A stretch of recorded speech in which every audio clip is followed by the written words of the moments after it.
بسم اللہ الرحمن الرحیم۔ السلام علیکم ورحمۃ اللہ وبرکاتہ۔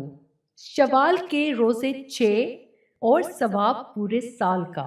رمضان المبارک کا مہینہ ختم ہوتے ہی جو مہینہ شروع ہوتا ہے وہ شوال ہے۔ شوال کے 6 روزے ان نفلی اعمال میں سے ایک ہیں جن کا اجر و ثواب بہت زیادہ ہے۔ اللہ تعالیٰ نے ہم پر 2 طرح کی عبادات فرض کی ہیں۔ کچھ کا تعلق جسم کے ساتھ ہے جن کو جسمانی عبادات، اور کچھ کا تعلق مال کے ساتھ ہے جن کو مالی عبادات کہا جاتا ہے۔ روزے کا تعلق جسمانی عبادات کے ساتھ ہے۔ روزے کی فضیلت و اہمیت دیگر عبادات کے مقابلے میں کئی گنا زیادہ اور بے حساب ہے۔ اس طرح ہے کہ انسان کے ہر نیک کام کا بدلہ 10 سے 700 گنا تک دیا جاتا ہے، جبکہ روزے کا اجر خود اللہ تعالیٰ عطا کرے گا۔ حدیث قدسی میں ہے کہ اللہ تعالیٰ فرماتا ہے، ابن آدم کا ہر عمل اس کے لیے ہے سوائے روزے کے، بس یہ روزہ میرے لیے ہے اور میں ہی اس کا اجر دوں گا۔ بخاری رقم 1805۔ گویا کہ اللہ پاک روزے کی ثواب کو اپنے سے منسوب کر رہا ہے کہ روزہ دار اپنے رب کی رضا جوئی کی خاطر دن بھر بھوکا پیاسا رہتا ہے اور جھوٹ، لڑائی، غیبت، چوری، گالی گلوچ اور اس طرح کے دیگر گناہوں سے اپنے آپ کو بچاتا ہے۔ اس کے لیے اللہ نے وعدہ کیا ہے کہ میں اسے آخرت میں اتنا اجر دوں گا کہ وہ شخص خوش ہو جائے گا۔ رمضان المبارک کا مہینہ ختم ہوتے ہی جو مہینہ شروع ہوتا ہے وہ شوال ہے۔ شوال کے 6 روزے ان نفلی اعمال میں سے ایک ہیں جن کا اجر و ثواب بہت زیادہ ہے، اور رسول اللہ صلی اللہ علیہ وآلہ وسلم نے خاص طور پر ان کے رکھنے کی ترغیب دی ہے۔ رسول اللہ صلی اللہ علیہ وآلہ وسلم نے اپنی امت کو بشارت دی ہے کہ رمضان کے روزے رکھنے کے بعد شوال کے 6 روزے رکھنے والا اس قدر اجر و ثواب کا حقدار ہوتا ہے گویا اس نے پورا سال روزہ رکھا۔ اللہ تعالیٰ کے کریمانہ قانون کے مطابق ایک نیکی کا ثواب کم سے کم 10 گنا ملتا ہے۔ قرآن مجید میں سورہ الانعام میں اللہ بزرگ و برتر کا ارشاد ہے، جو ایک نیکی لائے گا اس کے لیے اس کے بدلے اس کی مانند 10 نیکیاں ہوں گی، اور جو کوئی برائی کرے گا تو اسے ایک برائی کے برابر ہی سزا دی جائے گی، اور ان پر ظلم نہیں کیا جائے گا۔ اس آیت طیبہ میں اللہ تعالیٰ یہ وعدہ فرما رہا ہے کہ وہ اپنے بندے کو اپنے فضل و کرم کے ساتھ ایک نیکی کے بدلے 10 نیکیوں کا ثواب عطا کرے گا، اور جو کوئی گناہ کرے گا تو اللہ تعالیٰ اپنے عدل کے تقاضے کے مطابق ایک گناہ کے بدلے ایک ہی گناہ کی سزا دے گا۔ یہ اللہ تعالیٰ کا احسان عظیم ہے۔ وہ حدیث پاک جس کو حضرت ابو ہریرہ اور ابو ایوب رضی اللہ تعالیٰ عنہ نے روایت کیا ہے، اس میں حضور صلی اللہ علیہ وآلہ وسلم نے فرمایا کہ جس نے رمضان شریف کے مکمل روزے رکھے، پھر ماہ شوال میں عید کے فوراً بعد 6 روزے رکھے، وہ اس طرح ہوگا جس طرح اس نے پورے سال کے روزے رکھے۔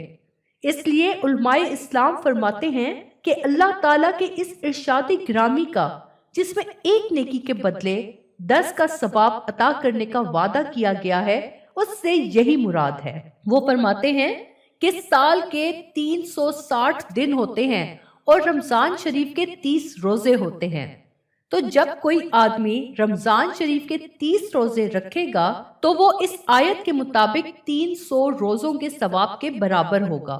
باقی سال کے 60 دن رہ گئے، تو جب کوئی آدمی شوال کے 6 روزے رکھ لے گا تو وہ 60 روزوں کے برابر ہوں گے۔ اس طرح سال مکمل ہو گیا۔ حضور صلی اللہ علیہ وآلہ وسلم نے فرمایا، اللہ تعالیٰ نے آسمانوں اور زمین کو شوال کے 6 ایام میں پیدا فرمایا، تو جس نے شوال کے 6 روزے رکھے تو اللہ تعالیٰ اپنی مخلوق میں سے ہر ایک کے بدلے اسے ایک حسنہ عطا فرمائے گا، اور اس سے اس کے گناہ مٹا دے گا اور اس کے درجات کو بلند فرمائے گا۔ شوال کے 6 روزوں کی فضیلت بیان کرتے ہوئے حضرت ابن عباس رضی اللہ تعالیٰ عنہ حضور صلی اللہ علیہ وآلہ وسلم کا ایک ارشاد روایت کرتے ہیں کہ جس نے شوال المکرم کے 6 روزے رکھے تو وہ گناہوں سے اس طرح پاک ہو جاتا ہے جس طرح بچہ اپنی ماں کے بطن سے پیدا ہوتے وقت گناہوں سے پاک ہوتا ہے۔ الترغیب والترہیب۔ علماء کے نزدیک رمضان المبارک کے روزوں میں جو کوتاہیاں سرزد ہو جاتی ہیں، شوال کے 6 روزوں کی وجہ سے اللہ تعالیٰ اس کوتاہی اور کمی کو درگزر فرما دیتا ہے۔ اس طرح ان 6 روزوں کو رمضان المبارک کے روزوں سے وہی نسبت ہے جو فرض نمازوں کے بعد سنتوں کی ہے کہ اللہ تعالیٰ ان سنتوں کے سبب ہماری فرض نماز کی کوتاہیوں کو معاف فرما دیتا ہے۔ حضرت عبداللہ بن عباس رضی اللہ تعالیٰ عنہ سے روایت ہے کہ حضور صلی اللہ علیہ وآلہ وسلم نے فرمایا، رمضان شریف کے بعد روزہ رکھنے والا اس آدمی کی طرح ہے جو میدان جنگ سے بھاگنے کے بعد دوبارہ حملہ کرتا ہے۔ رسول اللہ صلی اللہ علیہ وآلہ وسلم فرماتے ہیں، جس نے ماہ رمضان روزوں سے گزارا پھر شوال کے 6 روزے رکھے، اسے سال بھر کے روزے رکھنے کا ثواب ہوگا۔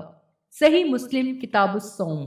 باروایت طبرانی حضرت ابو ایوب انصاری رضی اللہ تعالی عنہ بیان کرتے ہیں کہ میں نے رسول اللہ صلی اللہ علیہ وآلہ وسلم سے دریافت کیا کہ ایک روزہ 10 دنوں کے برابر حیثیت رکھتا ہے، تو آپ صلی اللہ علیہ وآلہ وسلم نے جواب میں فرمایا، ہاں ایسا ہی ہے۔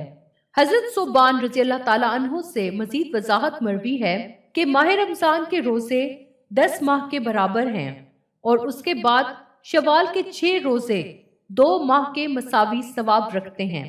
اس طرح یہ سال بھر کے روزے ہوئے۔ صحیح ابن خزیمہ۔ حضرت جابر رضی اللہ تعالیٰ عنہ سے روایت ہے کہ رسول اللہ صلی اللہ علیہ وآلہ وسلم نے فرمایا، جس نے ماہ رمضان کے مکمل اور ان کے بعد ماہ شوال کے 6 روزے رکھے، اس نے گویا پورے سال کے روزے رکھے۔ حضرت ابن عمر رضی اللہ تعالیٰ عنہ سے مروی ایک روایت میں ان روزوں کی فضیلت ایک دوسرے انداز سے بیان ہوئی ہے۔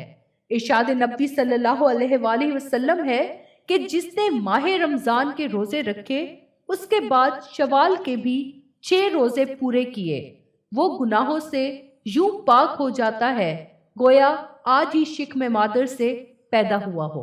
اسی طرح حضرت ابو ہریرہ رضی اللہ تعالیٰ عنہ، حضرت ابن عباس رضی اللہ تعالیٰ عنہ اور حضرت برا بن عازب رضی اللہ تعالیٰ عنہ سے بھی ماہ شوال کے 6 روزوں کی ترغیب و فضیلت کے متعلق احادیث مروی ہیں۔ بہتر ہے کہ عید الفطر کے متصل بعد 6 روزے مسلسل رکھ لیے جائیں، تاہم اگر ماہ شوال میں متفرق طور پر بھی رکھ لیے جائیں تو بھی جائز ہے۔ شوال کے روزے عید کے فوراً بعد یعنی عید کے دوسرے دن سے تسلسل کے ساتھ رکھنا افضل اور مستحب ہے، کیونکہ نیکی کے کاموں میں جلدی اور ایک دوسرے سے آگے بڑھنا بہتر ہے۔ لیکن اگر کوئی شخص اس مہینے کے آخر تک وقفے سے ایک 2 کر کے رکھنا چاہے تو بھی رکھ سکتا ہے، اس میں کوئی حرج نہیں۔ البتہ شوال کے مہینے میں ہی یہ 6 روزے مکمل کر لینا چاہیے۔ اللہ تعالیٰ ہم سب کو شوال کے 6 روزے رکھنے کی توفیق عطا فرمائے۔ اگر آپ کو آج کی ویڈیو پسند آئی ہے تو اس کو لائک اور شیئر کر دیں اور ہمارے چینل کو سبسکرائب کرنا نہ بھولیں۔ جلد ہی ایک نئی ویڈیو کے ساتھ حاضر ہوں گے، تب تک اپنا خیال رکھیے گا۔ اللہ حافظ۔